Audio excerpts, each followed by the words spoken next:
وأشهد أن محمدا عبده ورسوله أما بعد فإن خير الحديث كتاب الله وخير الهدي هدي محمد صلى الله عليه وسلم وشر الأمور محدثاتها وكل محدثة بدعة وكل بدعة ضلالة وكل ضلالة في النار.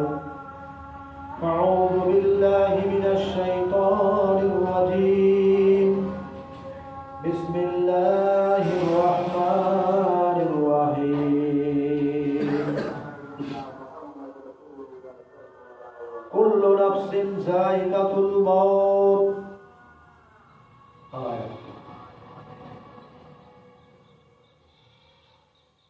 সম্মানীয় উপস্থিতি,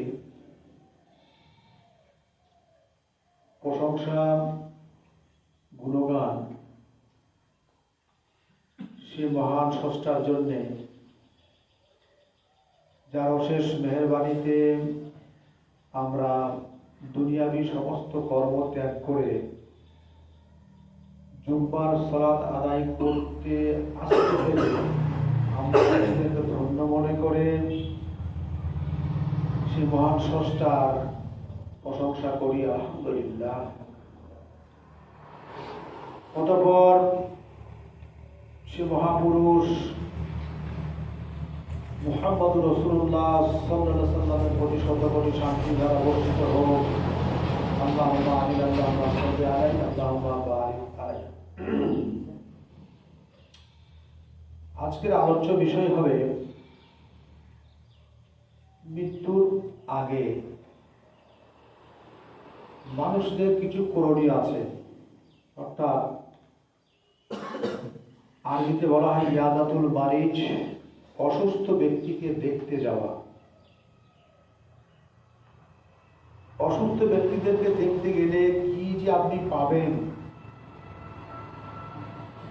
আর কতটা প্রয়োজন আছে সেটা আমরা এই সম্পর্কে প্রত্যেক ব্যক্তি কিন্তু উদাসীন।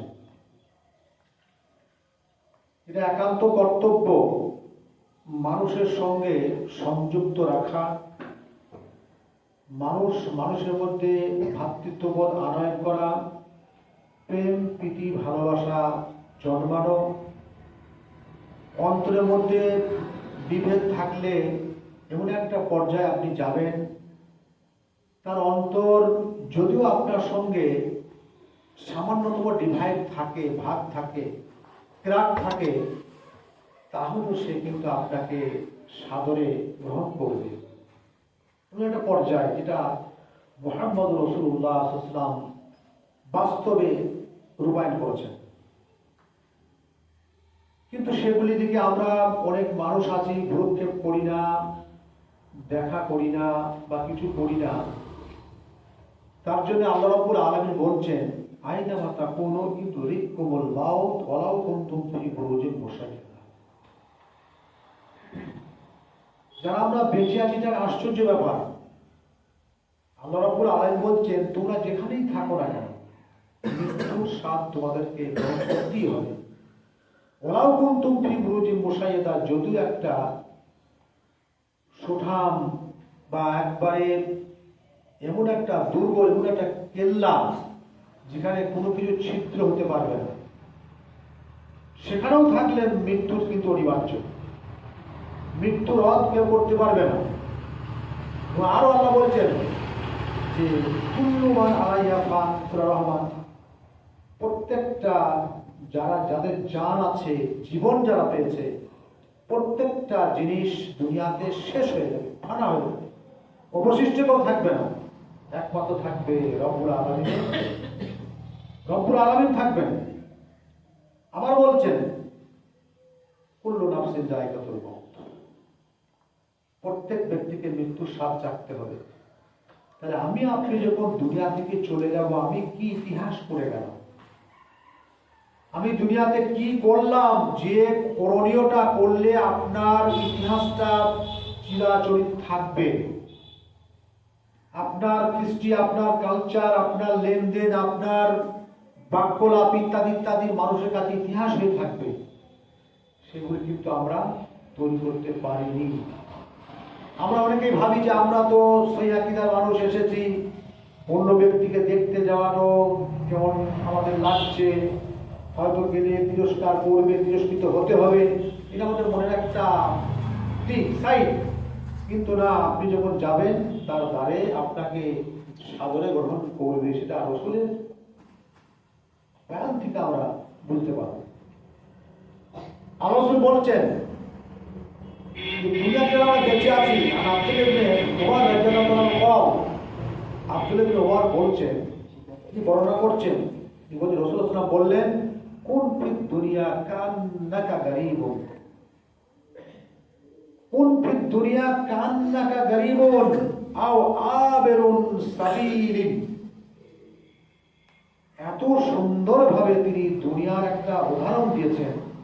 মানুষ কিন্তু আমরা প্রত্যেককেই দুনিয়া দুনিয়া করে বেঁচে আছি। মৃত্যু আমাদের কাছে আছে অনিবার্য। আমরা দেখছি আমার ভাই, আমার পিতামহ সব চলে গেছে, কিংবা আমার আগে আমার সন্তান চলে গেছে, আমার স্বচক্ষে দেখা। তবু কিন্তু মানুষ দুনিয়ার কালচার এমন একটা জিনিস, দুনিয়ার সৌন্দর্যতা মানুষকে এত মোহিত করেছে যে সেখান থেকে আমি আপনি বের হতে পারছি না। তারা কি বললেন, কোন দুনিয়া কান্নাকারী, তোমরা দুনিয়াকে এমন একটা জায়গায়, এমন একটা জিনিস ভাবো, মনে হয় এটা অতি নগণ্য জিনিস। আল্লাহ রাসূল বলেছেন যে দুনিয়াটা যদি একটা মাছির পোরের ন্যায় মূল্য হতো, তাও নয়। দুনিয়াটা একটা মাছির পোরের ন্যায় মূল্য নয়। তবু কিন্তু প্রত্যেকটা মানুষ আমরা দুনিয়াটাকে এমনভাবে আঁকড়ে ধরেছি, এর বিশ্বনতা এমনভাবে আমরা আঁকড়ে পড়ে আছি যে দুনিয়াটাই মনে হচ্ছে আমাদের সর্বশ্রেষ্ঠ জায়গা, এবং এইটাই মনে হচ্ছে এখানে আমরা চিরস্থায়ী। ভাবনা কিন্তু থাকে না যে মৃত্যু, দুনিয়া যেগুলো চাকচুক্যময় দেখবেন, তোর কিন্তু মরণের ভয় আমার আপনার অন্তরে থাকে না। তাই বললেন যে দুনিয়াটাকে খুব অতি নগণ্য মনে করবে, মানে অতি নগণ্য, মনে আমি এখানে নাই। আমার জীবনটা, আমার আত্মাটা পরকালের জন্য লটকিয়ে আছে, পরকালের দিকে গমন আছে, এটা ভাবতে হবে আপনাকে। আর বলছে আবেরি সাবিল, এবং এটা মনে করবে আমি একজন মুসাফিরের নাই। আবেরু সাবিল, আমি একটা মুসাফিরের নাই। মুসাফির এখনই আছে, এখনই নেই, চলে গেছে। আর কি বললেন, ওয়াউদ নাফসাকা ফি আসহাবিল কুবুর। আল্লাহ রাসূল বলেন, ওয়াউদ, তুমি তোমাকে গণনা করে নাও, তুমি ধরে নাও তোমাকে, ব্যক্তিকে, ফি আসহাবিল কুবুর, মনে হচ্ছে আমি মৃত্যুবাসীর সমতুল্য। যারা কবরে চলে গেছেন, দুনিয়াতে আপনাকে এমনভাবে অবস্থান করতে হবে, অবস্থানটা মনে হবে আমি কবরেই আছি, মনে হচ্ছে কবর আমার সন্নিকটে, কিংবা কবর আস্তানায় আছি আমি। অর্থাৎ মৃতপ্রায় মনে করতে হবে আমাকে, যে আমি শুধুমাত্র বেঁচে আছি, আমার জীবনটা মাত্র চালিত হচ্ছে। আর কি বললেন, ওয়াকাল আলী ইয়া ইবনে ওমর, আল্লাহ রাসূল বলছেন, এই ইবনে ওমর, তুমি শোনো, ইজা আসবাহাতা ফালা তুহাদ্দিস, যখন তুমি সকাল করবে, সকাল যখন উদিত হবে, ফজরের নামাজ পড়ার পরে, সালাত আদায় করার পরে আপনি যখন চলাচল করবেন জমিনে, তা বলেন ফালা তুহাদ্দিস নাফসাকা বিল মাসাই, খবরদার তুমি নিজেকে এটা মনে করে নিও না যে আমার এই জীবনটা সন্ধ্যা পর্যন্ত যেতে পারে। আল্লাহ রাসূল বললেন, ইবনে ওমরকে বলছে, আব্দুল ইবনে ওমরকে বলছে, ওমরের সন্তানকে বলছে, ওমর কাঁধে হাত দিয়ে বলছে, ওমর তুমি মনে করো না যে তুমি সকাল পেয়েছো বলে সন্ধ্যা পাবে, এটা তুমি কখনোই চিন্তা এনো না। মানুষের সকাল হতে হতে সন্ধ্যা না ঘনিয়ে নাও আসতে পারে, তার আগে তার জীবনটা দুনিয়া থেকে চলে যেতে পারে। আর কি বললেন, ওয়াইদা আমসাইতা, যখন তুমি সন্ধ্যা করবে, ফালা তুহাদ্দিসু নাফসাকা বিস-সাবাহে, খবরদার তুমি তোমাকে মনে করো না যে আমি সন্ধ্যা পেয়েছি বলে আবার সারা রাত্রি ঘুমানোর পরে আবার সকাল পাবো, এটা তুমি মনে করো না। কিন্তু আমাদের আকাঙ্ক্ষা অনেক সুদূর প্রসারী, আমাদের আকাঙ্ক্ষা কিন্তু সুদূর প্রসারী। আজ কি করব, কাল কি করব, স্তরে স্তরে আমরা কিন্তু বিন্যাস করে নিয়েছি, অবক অবক জিনিসটা করবো, ঠিক আছে, আপনার আশাটা থাকতে পারে, কিন্তু মনের দিকে থাকতে হবে, আমি সকাল পেয়েছি সন্ধ্যা নাও পেতে পারি, সন্ধ্যা পেয়েছি সকাল নাও পেতে পারি। এটাকে আপনাকে আমাকে ভাবতে হবে, ভাবতে বলেছেন আল্লাহ রাসূল বললেন, বললেন ওয়াখুজ মিন সিহহাতিকা কাবলা সাকামিকা, তুমি যে সুস্থতা অবলম্বন করছো, আমার শরীরটা সুস্থ আছে, অসুস্থ আগে সুস্থতা পরিমাণ মনে করতে হবে। আল্লাহ যে আমাকে সুস্থ রেখেছেন, আপনি যখন হসপিটালে যাবেন, নার্সিং হোমে যাবেন, রোগী দেখতে যাবেন, দেখবেন সেখানে তাদের অবস্থাটা কিভাবে তারা আছে। চিৎকার চেঁচামেচি, হই হুল্লার চলছে, নিজের জীবনে করুণার্তনাদ প্রকাশ করছে মানুষের সামনে যে আমার কি হচ্ছে, আমি থাকতে পারছি না এই বেডে শুয়ে, আমাকে একবার বাড়ি ফিরে নিয়ে চলো বলে অনেক বলে না। আল্লাহ রাসূল বললেন, খবরদার, তোমাদের যে অসুস্থ অবস্থা যে তোমরা পেয়েছো, এটা তোমরা কি এটা গনিমত মনে করো অসুস্থতা আসার পূর্বে। তাহলে কিন্তু আমরা কেউ শুকরিয়া জ্ঞাপন করি না যে আল্লাহ আমাকে সুস্থ রেখেছেন। আপনি দেখবেন বাসে, ট্রেনে, রাস্তায় আপনি যাবেন, কত আপাহিজুম দেখতে পাবেন, কত বিকলাঙ্গ দেখতে পাবেন, কত অসহায় ব্যক্তিকে দেখতে পাবেন, কান্নার রোল শুনতে পাবেন। সেখানে আপনাকে ভাবতে হবে আল্লাহ আমাকে সুস্থ রেখেছে, আলহামদুলিল্লাহ। আর কি বললেন, ওমিন হায়াতিকা কাবলা মাউতিকা, যে আপনার জীবনটা যে কোনো আপনার শরীরে লেগে রয়েছে, আজরাইল কোনো কবজ করে নাই, নিয়ে যায়নি, এইটাকে আপনি খুব মূল্যবান গনিমত মনে করবেন যে আমি বেঁচে আছি, এখনো সুযোগ আমার রয়েছে গুনাহ মাফ করানোর। আল্লাহ আমাকে সুযোগ দিয়েছেন, যে এই সুযোগটা যদি আপনি অবহেলা করে কাটিয়ে দেন, আপনার আমার থেকে এর থেকে বদমাইশ, এর থেকে খারাপ আর কিছু হতে পারে। আল্লাহ রাসূল বললেন, যখন তুমি তোমার জীবনটা ধরে লেগে থাকবে, যখন তুমি বেঁচে থাকবে, এই বাঁচাটা মৃত্যুর আগে তুমি একটা গনিমত মনে করো যে আল্লাহ আমাকে কোনো সময় দিয়েছেন মাফ করিয়ে নেওয়ার, কিয়ামতের দিনে লজ্জিত না হওয়া। আমি কি করব, দোয়া খায়ের ইস্তেগফার করে নিজেকে সংযত করে আমি পরকালে পাড়ি দেব। আর কি বললেন, ফাইন্নাকা লা তাদরি, এই ওয়া আব্দুল্লাহ ইবনে সরম, ফাইন্নাকা লা তাদরি, তুমি ভেবে নাও, লা তাদরি, তুমি জানতে পারছো না, ইয়া আব্দুল্লাহ, মা ইসমুকা গাদান, তোমার মৃত্যুর পরে তোমার যে কি নামটা আসবে।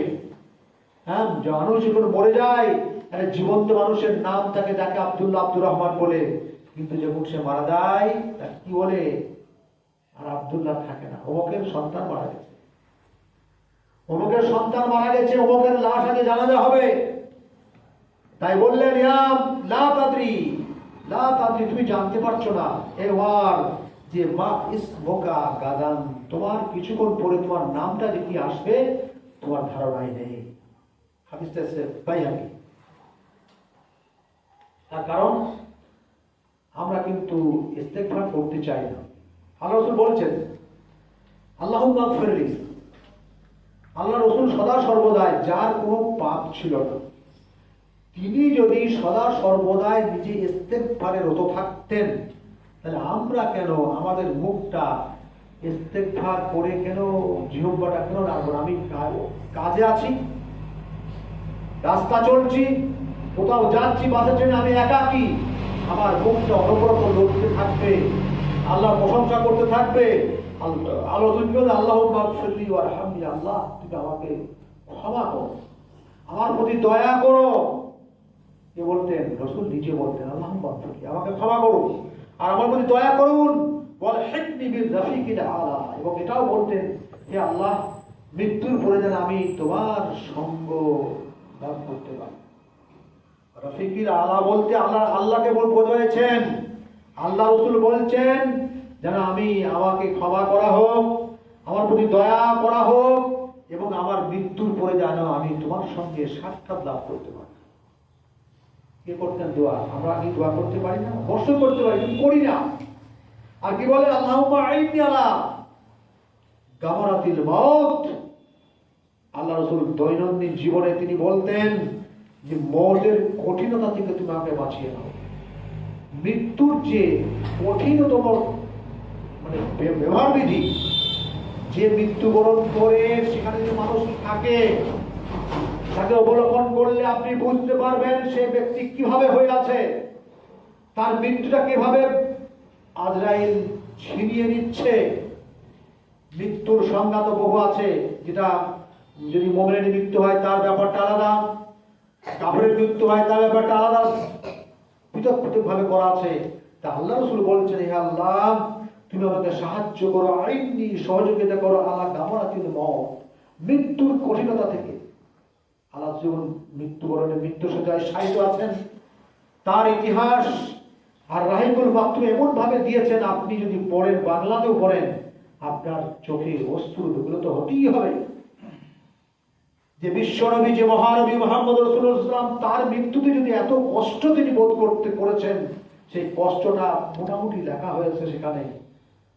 আমরা তো তার মাত্র উম্মত, যে আমাদের মৃত্যু কতটা কঠিন হতে পারে আপনি আমি কিন্তু বুঝতে পারছি না। তাই বললেন, যখন মৃত্যুর প্রাককালে আল্লাহ রাসূল দোয়া করেছেন যে মৃত্যুর কঠিনতা থেকে আমাকে বাঁচিয়ে নিও, বা সাকারাতিল মউত, আর মৃত্যুর প্রাককালে যে বেহুশ, সাকারাত মানে বেহুশ হওয়া, বেহুশ যেন না থাকতে হয়, হুশ অবস্থা যেন মৃত্যু হয়। বেহুশ থাকলে মানুষ অনেক কিছু বলে দেয়, অনেক কিছু করে দেয়, তার জন্য হুশ অবস্থায় থাকলে আপনি অন্তত কালেমাত তাইয়্যিবা আপনার মুখে অন্তত আসবে, সেখানে যারা থাকবে তারা কি বলবে, লা ইলাহা ইল্লাল্লাহ মুহাম্মাদুর রাসূলুল্লাহ বলবে, আপনিও তার সঙ্গে শুনে শুনে বলতে পারেন। তাই এগুলো আছে, এগুলো আল্লাহ রাসূল বলছেন, এগুলো হাদিসে আছে বুখারী। এবার আপনি আসুন, মৃত্যুর যে এত যন্ত্রণা আমরা কিন্তু কখনো একবার ভেবে দেখিনি। তাহলে যে মৃত্যু যন্ত্রণায় যে ভুগছে, তার কাছে আমাদের জবাব প্রয়োজন আছে কি নেই? আল্লাহ রাসূল বললেন যে হাক্কুল মুসলিমে আলাল মুসলিমে খামসুন, শর্ত একটা মুসলিম, এখানে কিন্তু মুসলিম আছে, কিন্তু আল্লাহ আরো বুখারী হাদিসে আরো আছে, আল্লাহ রাসূল কি করতেন, প্রতিবেশী যারা থাকতেন, তাতে সে বিধর্মী হোক, সে কাফের হোক, অমুসলিম হোক, আল্লাহ রাসূল কিন্তু তার স্বভাব ছিল তাদেরকে দেখে আসা। প্রতিবেশী যেহেতু অসুস্থতা ভোগ করছে, আল্লাহ রাসূল তার বাড়ি গিয়ে সাক্ষাৎ করে আসতেন, ভাই কেমন আছো? কিন্তু আমরা যাই না, আমার সঙ্গে ঈর্ষা আছে, ভাব নেই, আমার সঙ্গে ভালোবাসা নেই, ভাই ভাই বিচ্ছেদ আছে, মানে মায়ের এবং বাপের সঙ্গে আমার বিচ্ছেদ আছে, অসুস্থতায় পড়ে আছে, আমার দেখার অবসর নেই, সেই সময়টা আমি বের করতে পারি নাই। আর আমি লজ্জিত মনে করি। আল্লাহ রাসূল বলেন হাক্কুল মুসলিম আলাল মুসলিম, যদি মুসলিম হয় মুসলিমের প্রতি কটা হক আছে? 5টা হক আছে। কে বললেন? রাসূল বললেন। কি বললেন? একটা কি বলে, রদ্দুস সালাম, সালাম দিলে সালামের উত্তর আপনাকে দিতে হবে। সালাম দেওয়া সুন্নাত আর উত্তর দেওয়া ওয়াজিব। আপনি মনে করবেন ও তো মুশরিক, আমাকে সালাম দিয়ে সালাম জবাব দেবো না, কিন্তু না, আপনাকে উত্তর দিতে হবে। সে তো আপনাকে সালাম দিল এই কারণে যে আল্লাহ আপনার প্রতি শান্তি কামনা করছে, যে আল্লাহ আপনার প্রতি শান্তি বর্ষণ করুন। আপনি অন্তত তাকে বলবেন ওয়ালাইকুম আসসালাম। আর যদি গায়ে অমুসলিম দেয় আসসালামু আলাইকুম বললেন, তা আপনি কি বলবেন? ওয়ালাইকা, ওয়ালাইকা বলবেন। যদি সে বদ নিয়তে বলে, যেটা সে বলবে তার নিয়ত যদি খারাপ থাকে, অন্য নিয়ত যদি বলে আপনাকে, আপনিও বলবেন ওয়ালাইকা, তুমি যেটা বলেছো সেইটাই তোমার প্রতি অর্পিত হোক, এটা আমাকে বলতে হবে। তাহলে বলবে রদ্দুস সালাম, সালামের জবাব আপনাকে দিতেই হবে। ওয়াইয়াদাতুল মারিজ, অসুস্থ ব্যক্তিকে আপনাকে দেখতে যেতেই হবে। ওদের সালাতে দেখলেন, এশার সালাতে দেখলেন আমার একটা ভাই আসেনি, আপনি খবর পেলেন যে আমার অমুক ভাই আজকে অসুস্থতার কারণে বাড়ি থেকে বের হয়ে আসতে পারেনি,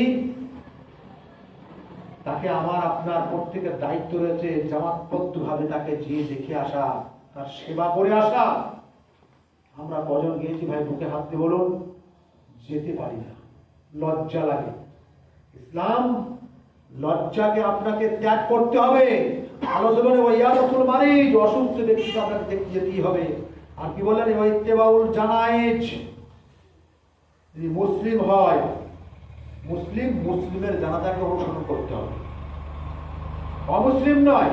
আপনি দেখলেন, কিন্তু ইয়াদাতুল মারিজ, আপনাকে করতে হবে প্রত্যেকে, যেহেতু অন্য একটা হাদিসে রয়েছে, বুখারীর হাদিসে রয়েছে, কিন্তু জানাজার পড়াটা ব্যাপারটা আর অন্যান্য হাদিসেগুলো আছে, আপনি মুসলিম ছাড়া কারো জানাজা আপনি করতে পারেন না। আমি মনে করছি আমার ভাই তো একসঙ্গে ছিলাম, ও ভাই আমার অন্যদিকে আছে, আমি সই আকীদায় আছি, ও ভাই তো আজকে বেরিয়ে অবস্থায় আছে, কিংবা অন্যান্য আকীদা পোষণ করে, হ্যাঁ শিরক আকীদা পোষণ করে, বেদাত আকীদা পোষণ করে, অতএব তার জানাজায় কিন্তু আপনার শরীক হওয়া যাবে না। ইত্তিবাউল জানায়ে যদি মুসলিম হয়, আপনি মুসলিমের জানাজা অবশ্যই যদি আপনি থাকেন তাহলে আপনাকে জানাজাটা করতে হবে। ওয়াইজাবাতিদ দাওয়া, আর যদি দাওয়াত করে কোনো ভাই আমার, মুসলিম ভাই আমার দাওয়াত করলো, যদিও আপনার সঙ্গে একটু সংঘাত আছে, মনোমালিন্য আছে, আপনার সঙ্গে ঠিকভাবে কথা বকন্দ হয় না, হয়তো দূর থেকে একটুকু আকসাক্ষী আছে, কিন্তু আপনাকে যদি এসে সাদরে গ্রহণ করে দিয়ে বলে, ভাই আমার মেয়ের বিবাহ কিংবা আমার ছেলের বিবাহ কিংবা আমি একটা অনুষ্ঠান করেছি, বেদাতি অনুষ্ঠান নয়, আর মুসলিম যে হয় বেদাতি অনুষ্ঠান করবে না, যেখানে দেখবেন সহি আকীদার দিক দিয়ে সহি আছে এবং সঠিক পদ্ধতিতে কোনো দাওয়াতি অনুষ্ঠান করেছে, আপনি সেখানে দাওয়াত কবুল করতে আপনি বাধ্য। যদি আপনার সেরকম মনে হয় যে আমি রোজা আছি, তবু সেখানে যে আপনি একবার সাক্ষাৎ করে আসবেন। ইজাবাতুদ দাওয়া ওয়া তাসমিতুল আতিশ, এটা একটা গুরুত্বপূর্ণ জিনিস। একটা মানুষ আপনার পাশে বসে আছে, হাঁচি তুললো, আপনি দোয়া দেবেন। ইমাম আবু দাউদ রাহমাতুল্লাহ আলাইহি তিনি একটা নৌকায় যাচ্ছেন, আরাম করে নৌকা ছেড়ে দিয়েছে, ওপর নৌকায় এক মুসলিম ব্যক্তি হাঁচি এলো তার। ইমাম আবু দাউদ মাল্লাকে বলছে, ভাই নৌকাটা ফেরাও, আমার আওয়াজটা শুনতে হবে না। যেহেতু তিনি যে হাঁচি তোলার পরে আলহামদুলিল্লাহ বলেছেন, আমাকে তার জবাব দিতে হবে। জবাবটা দেওয়ার জন্য মাল্লাকে বলে তিনি নৌকার গায়ে ফেরালেন।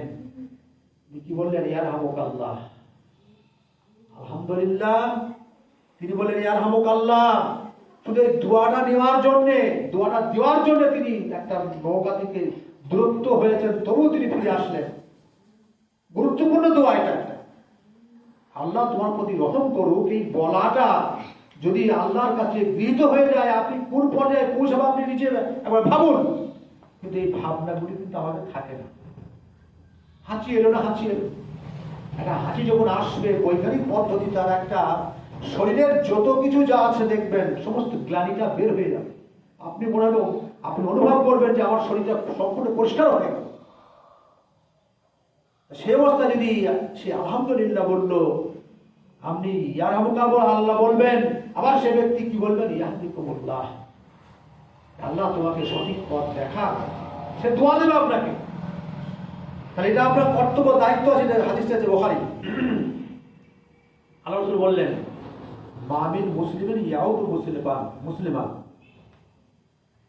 যদি কোনো মুসলিমের ইয়াদাত করে, অর্থাৎ অসুস্থতায় পড়ে আছে, আপনি তার বাড়ি গেলেন, যাওয়ার পরে আপনি বাড়িতে সালাম দেওয়ার পরে ঢুকলেন, আপনাকে স্বাগত জানানো হলো, আসলেন, তার পাশে যে বসলেন, ইয়াদাত করলেন, হ্যাঁ, গুদওয়াতান ইল্লা সাল্লাল্লাহু আলাইহি সাবউনা আলফা মালিকিন। আল্লাহ রাসূল বলছেন, যদি কোনো এক সকাল সেই ব্যক্তি যদি তার বন্ধুবর হোক চাই না হোক, মুসলিম যদি হয়, তার বাড়ি গমন করে আপনি তাকে তার অসুস্থতা যাচাই করলেন, ভাই কেমন আছেন, আপনি কতদিন থেকে অসুস্থতায় ভুগছেন, আল্লাহ আপনাকে শিফা দান করুক, আমি তো কপালে হাত দিয়ে আপনি দোয়া দিলেন। আল্লাহ রাসূল বললেন, ইল্লা সাল্লাল্লাহু আলাইহি সাবউনা আলফা মালিকিন, ৭০,০০০ ফেরেশতা তার জন্য ইস্তেগফারের দোয়া করে। আপনি ভাবতে পেরেছেন? আপনি কি রেডি করেছেন? আপনি দুনিয়াতে আপনি মনে করলেন আমি রফরিয়া দান করলাম, আর আপনি পায়ে পা লাগিয়ে দিলাম, বাস আমাদের সব মাফ হয়ে যাবে না। আল্লাহ রাব্বুল আলামিনের ইচ্ছায় প্রত্যেকটা মানুষকে আল্লাহর নিকটে নেওয়ার জন্য আল্লাহ রাসূলকে যে পদ্ধতিগুলো বলেছেন, প্রত্যেকটা পদ্ধতি যে আমি আপনি অবলম্বন করি, তার নেকির পাহাড় এসে যাবে। কিন্তু সেগুলি আমরা ক্ষুদ্র মনে করি। আল্লাহ রাসূল কি বললেন, যদি কোনো এক সকাল কোনো মুসলিম ভাই আমার কোনো মুসলিম ভাইকে তার সেবা দেওয়ার জন্য কিংবা অসুস্থতা হওয়ার জন্য তাকে দেখভাল করার জন্য আমি গেলাম, যাওয়ার পরে তাকে কুশল বিনিময় করলাম, দিয়ে আপনি যখন করবেন আল্লাহ রাসূল বললেন 70,000 ফেরেশতা সাবুর আলফা মালিকে 70,000 ফেরেশতা তার জন্য মাগফিরাতের দোয়া করবে। আল্লাহ, এই ব্যক্তি দেখো, তোমার বান্দা দেখো কত এর সঙ্গে কানেকশন, টান, অসুস্থতা হয়েছে যার জন্য ও নিজের বাড়ি থেকে এসে এই ব্যক্তিকে দেখতে এসেছে, আল্লাহ তুমি একে ক্ষমা করে দাও। আর ফেরেশতার দোয়া কখনো ফেরত হয় না, যেহেতু ফেরেশতা তার সাক্ষী রয়েছে। হাত্তা ইউমসিয়া, যতক্ষণ না সন্ধ্যা হয়েছে, তাহলে সকাল থেকে সকালে গেলেন সন্ধ্যা পর্যন্ত ফেরেশতা দোয়া করতেই থাকবে, দোয়া করতেই থাকবে। আপনারা নিয়মটা কিন্তু আমরা সঠিক থাকবে, নিয়মটা সঠিক থাকতে হবে, লোক দেখানি নয়। অন্তরের ভালোবাসা নিয়ে আপনাকে নিতে হবে, যে আমি ভালোবাসার খাতিরে তোমার সঙ্গে আমার বন্ধুত্ব আচরণ সুলভ, বন্ধুত্ব সুলভ আচরণ আছে, তোমাকে অনেকদিন আমি দেখতে পাই না, আমি শুনতে পেলাম, এই কারণে আমি তোমাকে দেখতে এলাম। সেখানে কুশল বিনিময় করবেন। ওয়াইন আদাহু আশিয়াতান ইল্লা সাল্লাল্লাহু আলাইহি সাল্লাম মালিকি, আবার বললেন যদি আপনি সকাল খবর পান, সন্ধ্যায় খবর পেলেন যে অ্যাক্সিডেন্ট করেছে, বাড়িতে পড়ে আছে, কি আর অন্যান্য রোগাক্রান্ত হয়ে আছে, আপনি সন্ধ্যার সময় গেলেন, আল্লাহ রাসূল বলেন ইল্লা সাল্লাল্লাহু আলাইহি সাল্লাম আলফা মালিকিন, সন্ধ্যা সময় থেকে নিয়ে ওই সকাল পর্যন্ত 70,000 ফেরেশতা আপনার জন্য মাগফিরাতের দোয়া করতে থাকবে। তাই আছি, আমি মুসলিম বলে দাবি করি না। বললেন হাত্তা ইসু ওয়াকানা লাহু খালিফুন ফিল জান্নাহ, এটাও বললেন আল্লাহ রাব্বুল আলামিন সেই ব্যক্তির জন্য ফলদার, যে বাগানটা ফলে ফুলে পূর্ণ আছে, পূর্ণ ফলদার একটা বাগান তার জন্য কে সজ্জিত করলেন, কে? আল্লাহ রাব্বুল আলামিন। বললেন ওয়াকানা লাহু খালিফুন ফিল জান্নাহ, জান্নাতে সুসজ্জিত ফলময় একটা বাগিচা তার জন্য নির্ণয় করে রাখলেন, যে ওই সেবাকৃত ব্যক্তি যে অসুস্থ ব্যক্তিকে দেখতে গেল তার জন্য এই বাগানটা বর্ধিত করা হলো। তাহলে কি আমার আপনার বাগান নেওয়ার, ফলদার বাগান নেওয়া কি ইচ্ছা আমাদের নেই? আছে, কিন্তু আমরা এগুলা খুব গুরুত্ব দিই না, গুরুত্ব দিতে হবে। হাদিস এসেছে তিরমিজি এবং আবু দাউদ, আল্লাহ রাসূল বললেন ওমান আবা মারিজান নাদা মুনাদিন, কোন ব্যক্তি যখন অসুস্থ ব্যক্তিকে দেখতে যাবে, আল্লাহ রাসূল বলছেন নাদা, আসমান থেকে মুনাদিন, আহ্বানকারী আহ্বান করবে। আমি কিন্তু সেটা শুনতে পাবো না, ফেরেশতারা শুনতে পায়। বলছে আহ্বানকারী আহ্বান করবে, কুতা মিনাস সামায়ে, আসমান থেকে বলবেন তিবতা ওয়া তাবা মামসাকা, তুমি খুশি হয়ে যাও। এই ব্যক্তি যে সেবা, যে অসুস্থ ব্যক্তিকে তুমি দেখতে গেলে, তুমি তোমার জন্য শুভ সংবাদ, সুসংবাদ তোমার জন্য, তুমি খুশি হয়ে যাও। ওয়া তাবাওয়াতা মিনাল জান্নাতে মানজিলান, তোমার জন্য আল্লাহ রাব্বুল আলামিন একটা জান্নাতের খাস মেহমানখানা তৈরি করলেন, মানজিলান, খাস একটা বিল্ডিং তৈরি করলেন তো দেখতে যাওয়ার জন্য, অসুস্থ ব্যক্তিকে দেখতে যাওয়ার জন্য, সঠিক নিয়তে, খাস নিয়তে দোয়া দেওয়ার জন্য আপনি দেখতে যাবেন। একটা মুসলিম ভাই অসুস্থ আছে, তার জন্য আপনি অনেক কিছু দোয়া করবেন, সেও আপনার জন্য কিছু বলবে।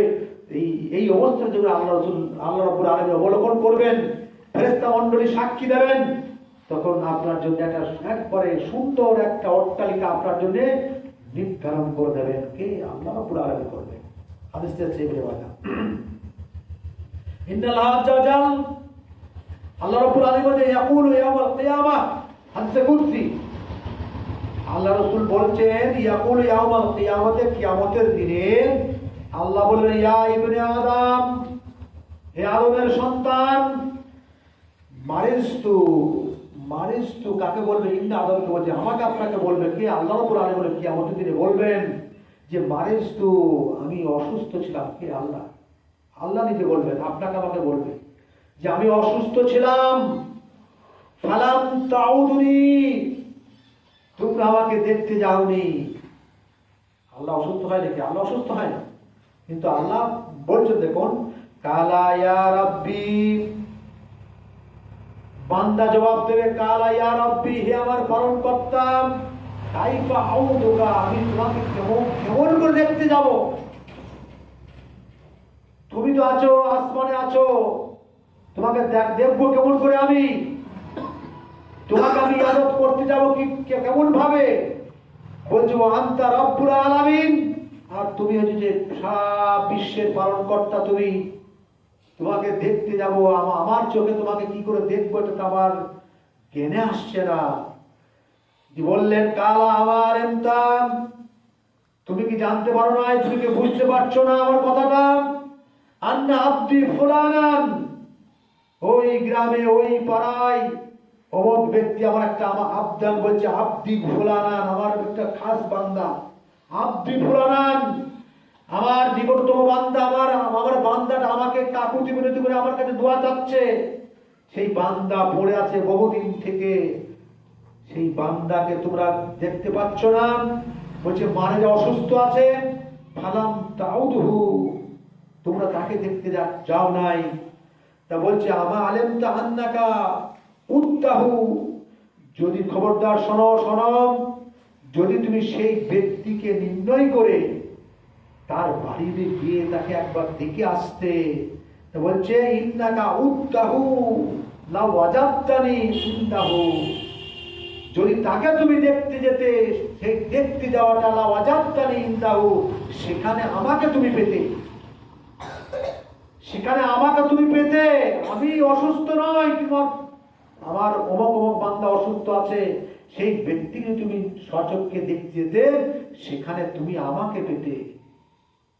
গুরুত্বপূর্ণ কথা, বুঝতে পারছেন? কিন্তু এগুলি আমরা ভ্রুক্ষেপ করি না। হাদিসটা হচ্ছে মুসলিমের হাদিস। আল্লাহ রাসূল বললেন ইজা দাকালতা আলা মারিজিন, যখন তোমরা অসুস্থ ব্যক্তির বাড়ি যাবে, দেখতে যাবে, অনেক কথা বললেন দেখতে যাই, দেখতে যাওয়ার পরে কানা ঘুষো হয়, অনেক কথা বলে, আরে এমনি পড়ে আছো, ও দুনিয়াতে অনেক কিছু করেছে, হ্যাঁ অমুক করেছে তমুক করেছে, কেউ বলে দেখবেন, কান রাখবেন বাইরে। যখন কাউকে দেখতে যাবেন 2-5 জন থাকলে কানটাকে ভালো করে খাড়া করে রাখবেন, যেখানে কে কি বলছে আপনি একবার শুনবেন, মানুষের চরিত্রটা সেখানে আপনি বুঝতে পারবেন। তা বলছে ইজা দাখালতা আলা মারিজিন, যখন তুমি অসুস্থ ব্যক্তিকে দেখতে যাবে, ফামুরহু ইয়াদউলাক, তাকে তুমি আদেশ করবে, যাকে দেখতে যাবেন তাকে আদেশ করবেন, কি বলবেন? ইয়াদউলাক, ভাই তুমি আমার জন্য দোয়া করো একটু।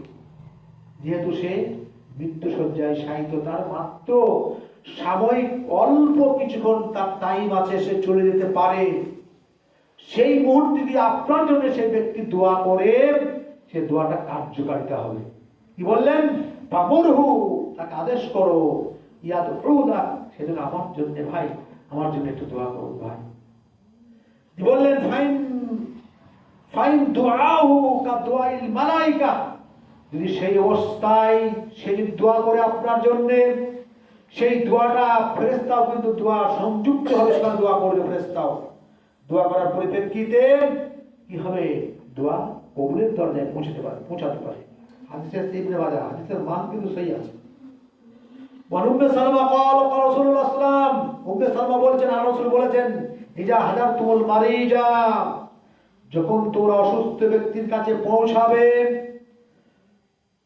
আবিল মাইয়িতা, কিংবা মৃত্যু ব্যক্তির কাছে পৌঁছাবে, অসুস্থ ব্যক্তির কাছে যাবেন কিংবা মৃত্যু ব্যক্তি মারা গেছে আপনি সেখানে পৌঁছাবেন, বা কুলু খায়রান, সেখানে কিন্তু সদা সর্বদাই কথা এমন বলবেন, সব দিকটা আচরণবিধি আপনার ভালো হতে হবে।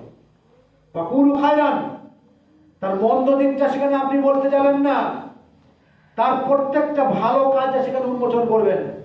যে সত্যি এই ব্যক্তিটা অমুক জায়গায় এই কাজ করেছে, হ্যাঁ দোষের কাজ এই করেছে, হ্যাঁ গ্রামের কাজ এই করেছে, সত্যি এর চলনটা ভালো ছিল, বলনটা ভালো ছিল, খারাপ দিকটা সেখানে কখনোই বলা চেষ্টা রাখবেন না। সবসময় ভালো দিকটা আপনি বলার চেষ্টা রাখবেন, মন্দ দিকটা আপনি লুকিয়ে রাখবেন। কি বললেন? ফাইনাল মালাইকা, কেন? সেখানে ফেরেশতা অবস্থান করছে। ফাইনাল মালাইকা, অবশ্যই ফেরেশতা কি করে? ইওয়াম মেনুনা, রেডি আছে আপনার বলার পরিপ্রেক্ষিতে, আপনার প্রেক্ষাপটটা সে শ্রবণ করছে। যদি আপনি তাকে মন্দ দিকটা বলেন, ফেরেশতা ইওয়াম মেনুনা আমিন বলে দেবে, সে ব্যক্তি মন্দ হয়ে যাবে। আর যদি আপনি তার ভালো দিকটা বা বায়ান করেন, উন্মোচন করেন, ব্যক্ত করেন সমাজের, আল্লাহ রাসূল বললেন ইমাম মেনুনা আলা মা তাকুলুনা, ইমাম সে কি করে? ফেরেশতারা আমিন বলার জন্য একবারে রেডি থাকে যেটা আপনি বলবেন।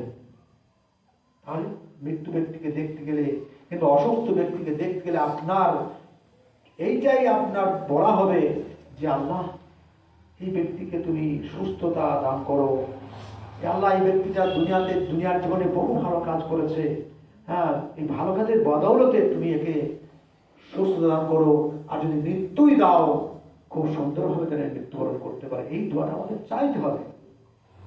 আর আমরা কখনো সেবা দেখতে গেলে তাকেও বলবো ভাই বা মূর্খ বলি, তাকেও বলবো আমার জন্য একটু দোয়া খায় করে দাও, যাতে আল্লাহ রাব্বুল আলামিন আমাকেও যেন সুস্থ রাখে, হ্যাঁ সবল রাখে, আমি যেন ভালো কাজ আমার জীবনে যেন প্রতিফলিত হয়, করতে পারি, এরকম আকাঙ্ক্ষা নিয়ে আপনি এগুলো যাবেন। আল্লাহ রাব্বুল আলামিনের ফেরেশতা 70,000 ফেরেশতা আপনার জন্য দোয়ায় নিয়োজিত থাকবে। এটা আমরা প্রত্যেকেই চাই। ইনশাআল্লাহ আগামী থেকে যদি কেউ অসুস্থ ব্যক্তি থাকে তাকে আমরা অবশ্যই দেখতে যাব।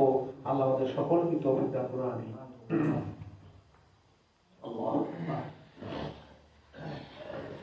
اللهم صل على محمد وعلى ال محمد كما صليت على ابراهيم وعلى ال ابراهيم انك حميد مجيد. اللهم بارك على محمد وعلى ال محمد كما باركت على ابراهيم وعلى ال ابراهيم انك حميد مجيد. ربنا آتنا في الدنيا حسنة وفي الآخرة حسنة وقنا عذاب النار. ربنا ظلمنا أنفسنا وإن لم تغفر لنا وترحمنا لنكونن من الخاسرين. ربنا فاغفر لنا ذنوبنا وكفر عنا سيئاتنا وتوفنا مع الأبرار. ربنا تقبل منا إنك أنت السميع العليم وتب علينا إنك أنت التواب الرحيم. سبحان ربك رب العزة عما يصفون وسلام على المرسلين والحمد لله رب العالمين. آمين.